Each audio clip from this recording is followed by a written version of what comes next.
Good morning, good afternoon, good evening, folks. Michael Zuber, one rental at a time. It is Thursday, and that means I have the three amigos with me. How you doing, guys? How you doing, Matt? Doing awesome. Mike's psyched to be here. And yourself, Dion? Howdy, Mike. Ready for round two. I love when he does that too. So what I thought I would do in this one is I want to talk about what I am hearing from students and other followers of this YouTube channel, because I put out a video, I think both of you have seen it, where I talked about the just super scary, horrific forbearance numbers that ultimately, I think it was 1.5% of forbearances were going to short sales or deed in lieu. Nothing like these other channels were calling for. What that is actually sponsored is I've actually had probably a dozen, maybe up to 20 people reach out to me and tell me their forbearance experience. Because again, we went from 4.2 million people down to, I think the latest number is 1.7 folks. So 2.5 million people have now exited the program. And I want to share that experience. Is that cool? Sure. Yeah. So, and the reason this is interesting is because I have experience from the last crash. And I've known dozens of people that lost properties. Some of them lost their entire portfolio because of one thing. And that's because banks didn't work with them. And what you're about to hear is banks are very different today. So the first thing I want to highlight is when I talked about the forbearance number, I think it was 23, maybe 24% of people never missed a payment. Did you guys catch that? Yep. It was like 24. Yeah, 24, 28, yep. Something like that. And I've actually had a couple of people reach out to me that told me they didn't even know they were in the forbearance program. Yeah. And I'm like, wait a minute, you didn't know you were in the forbearance program? Let me guess, the bank. Well, it's interesting because first off, they ultimately did check the box. Sure. But they didn't know that the box meant yes. What that meant. Yeah, sure. Yeah. Because again, I went through the last crisis, right? In the last crisis, you had to wait 90 days. You had to be 90 days late to even get a return phone call. Then you had to do you had to give them your financial statements and all of these other things. This time, banks were proactive. They sent out emails that basically said, do you think you might have an issue? If you might, in some plausible world, check this box. Lots of people checked that box, yes, because they didn't know, and that put them into forbearance. And they still never missed a payment, which I think is hilarious. So first off, that number of 24%, we'll just say it might have been 23. I've had people reach out to me and go, yeah, I've been in forbearance for a year and I had no idea. So that means at least 1 million people were in forbearance and never missed a payment. Can you believe that? I can. Yeah. It's amazing. I mean, if you think about it, it's like, I should have done that. I should have done that. Was a really creative financing idea. Yeah, I just don't feel comfortable with stuff like that because I didn't need it. Yeah, I send out tens of thousands of dollars in mortgage payments, and I could have saved that over 12 months. That'd have been a big number. Well, when it first came out, it was funny because I have mortgages with 5 different banks. Yeah. So when they came to me, so none of them came to me except for one.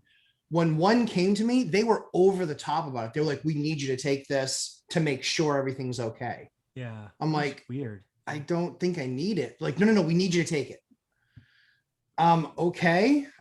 All right. I mean, if you need it, and I got a call from my banker. It wasn't like a customer service. Like, yeah, we need you to take it. I was like, all right, fine. And so literally it was like a couple months, and I was just like, and then all the truth came out about forbearance and kind of what it really was and how it was really working. I literally called the bank and I was like, listen, I don't want this. I don't want it. Take it off all my accounts. Like, I don't want any of that stuff. And that was for 3 or 4 mortgages. And then they were just like, yeah, we'll just put it at the end of your mortgage. And I was like, okay, refinancing out of them anyway, whatever. Yeah. And then I'm curious, Dan, what, if you think back about a year, maybe 10 months in the Bigger Pockets community, was the forbearance thing talked about? Like, were people talking about, should I go on it? Should I not go on it? Was Bigger Pockets, was that a hot topic or no?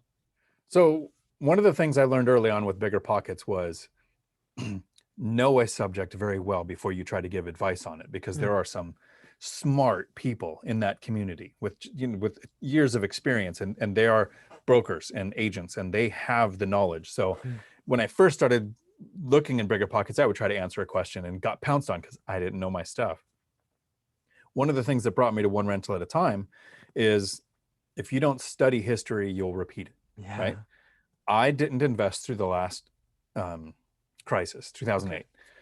But you did, Mike. So I literally came to your channel. The reason that drew me here is I can get the information from somebody who not only went through it, but survived it, came out well at the end, and get that information from there. What kept me in your channel, on your channel, is the work you put into everyday content. Like that's way more work than I want to do, but I want the end result, you know, that morning brief. Yeah. But in Bigger Pockets, I've had to be kind of careful because the big YouTube channels outside of Bigger Pockets are the doom and gloomers. It's been really cool. You know, the hosts of Bigger Pockets have kind of aligned with what you're saying. There is no crash. This is different than 2008. But then you have McElroy and some other ones where you literally made a $10,000 bet that there was going to be a 40% correction. And I looked at everything you were saying, and I kind of did what I could, the research of what caused 2008. Those don't exist now.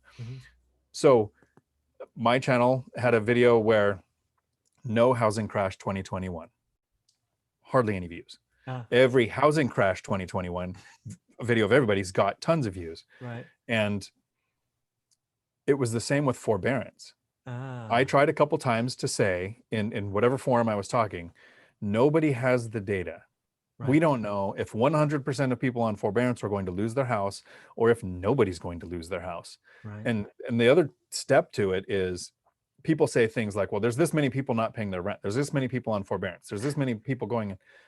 Most years, those are pretty close to regular numbers. If we look at the number of forbearances that are coming out of this in a regular year, those types of things were occurring. Yeah, life happens. Life happens. Yeah, that's crazy. Right. Yeah. So again, back to kind of this forbearance and what I'm actually seeing. Yeah. So that's about half the people didn't even know they were in, and they were still paying. So good for them. Now they're out, all of that. The other ones, the approval process was not nearly as onerous as what I experienced or what people around me experienced last time. Last time it was like getting a IRS audit, right? Full statements, full receipts, full, credit card. I mean, everything, right? This time it was basically, are you employed now? Because really what they're looking at, they're not looking at the last 14 months. They don't, I guess they care, but they don't really care. What they're saying is, would I approve this loan now? And if the answer is yes, i.e. you got a job or you kept your job or whatever it is, if they can approve the loan going forward at the existing term and existing rate, they're doing it. And they're taking whatever is extra and they're doing what Matt said. They're just putting it on as a second, 0%, no harm, no foul. Everybody's good.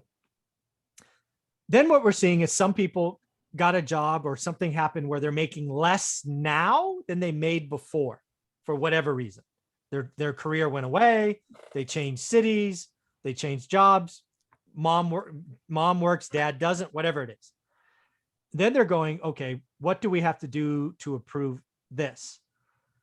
So their first option appears to be, and again, I'm talking about actuals and I'm making a leap trying to be a bank in this case. Their first option is to take the existing debt and extend it, which means go from, you have 26 years left. We're going to now amortize it at 30 and most likely 40, right? Because they don't want to lower the debt. That's not their first option as a bank. They don't want to lower that. So the first option is, can we extend it? And will that lower the payment enough where we would approve you in your new income stream? Does that make sense? Yeah, they want to do that and make sure that it's still a performing loan. That's what they're trying to do, is they're trying to create performing loans without taking haircuts. Yep. Right. Sure. Then the second thing they're doing is if they extend it and they still wouldn't approve the loan, then they're looking at whacking the interest rate, right? They'll take a haircut on the, it was a 4.5% fixed. Can we do it at 3.6? Does that get us there? Does that get us? They're basically, the bank is trying to take the least amount of pain, which you should expect. Sure. But let's be clear. The bank is doing what's good for the bank. Right. The bank is not being this Uber like giving charity and trying to set up, the borrower to give them a ton of money, because you're going to get a longer loan. You're going to get a payment. The debt's not going to disappear. It'll be stuck on the back.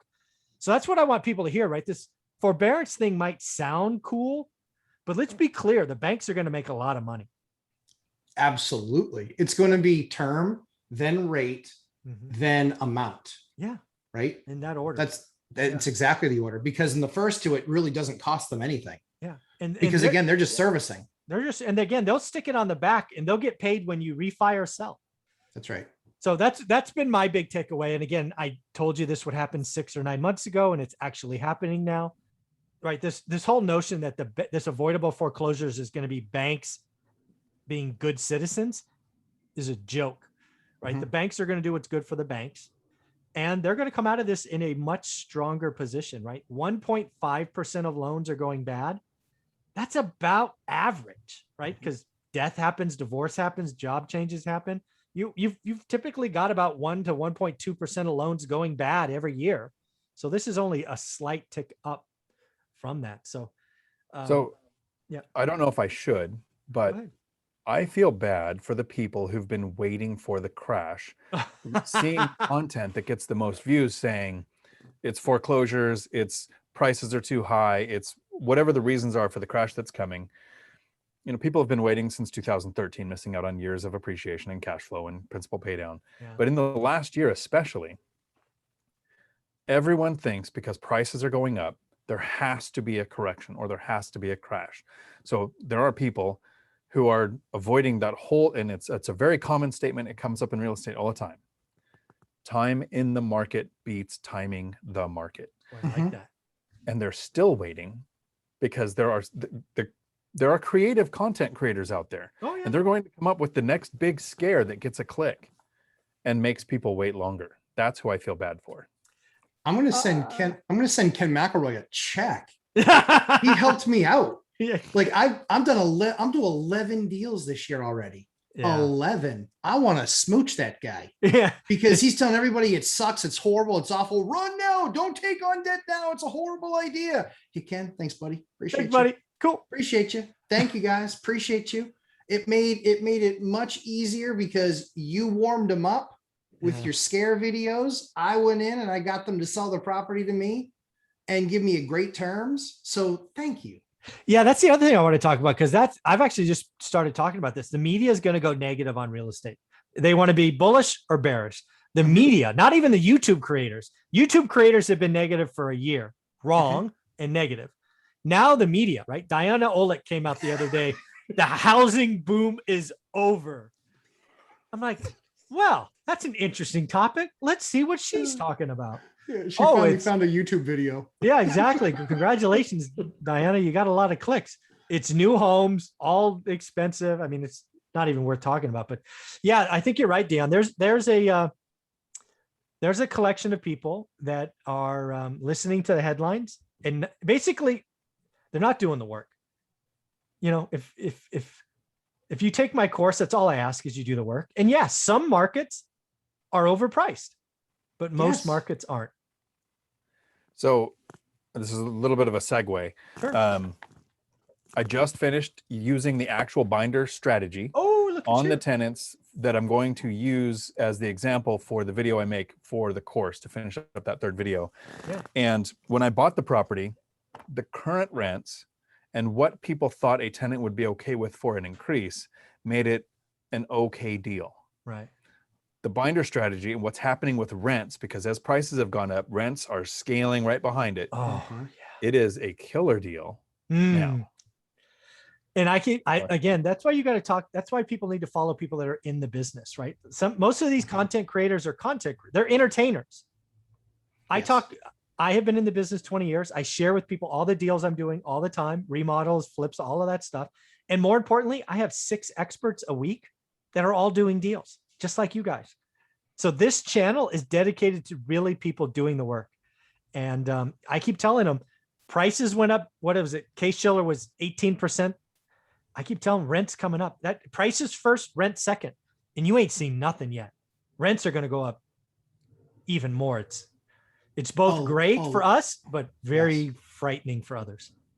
I'm unofficially teaming up with Omar for the Tuesday, where, Wonder Powers Unite. Nice. Yeah, we're teaming up on Tuesdays because he's done 6 already in since June 1. Yeah, 6. He got 6 cards. That guy. He's got 6 of these coming. Yeah. So I've got 5 since June 1, and I'll have another 2 in August. So I should have 7 by the end of August. So we got 12 on Tuesdays. Well, you need to be sending me your address so I can send you cards, and then I can count them.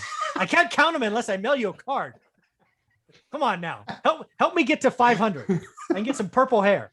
Just like order operations in my company. There you go. You need to send us this. All Yeah. right. Well, I well, will. Matt, do you want your commission check? I do. Well, then That's always the question asked. Yeah, right? exactly. Well, then order operations, baby. Yes. Oh, it's right, true. guys. This has been a lot of fun. So, Dion, how can people follow you? Right here on YouTube, Dion Talk Financial Freedom, and in the Bigger Pockets Facebook groups, feel free to reach out. Very cool. And Matt? Lumberjacklandlord.com, Lumberjack Landlord on YouTube. Thursdays here with you guys. Fridays on Lumberjack Landlord. And then in the One Rental at a Time, wonderful, amazing course. You'll find us there. And Saturdays sometimes on the Facebook group when I can get away from my kids for just an hour. There you go. There you go. Very cool, guys. Well, thank you very much. I look forward to number 3. Thanks, Mike.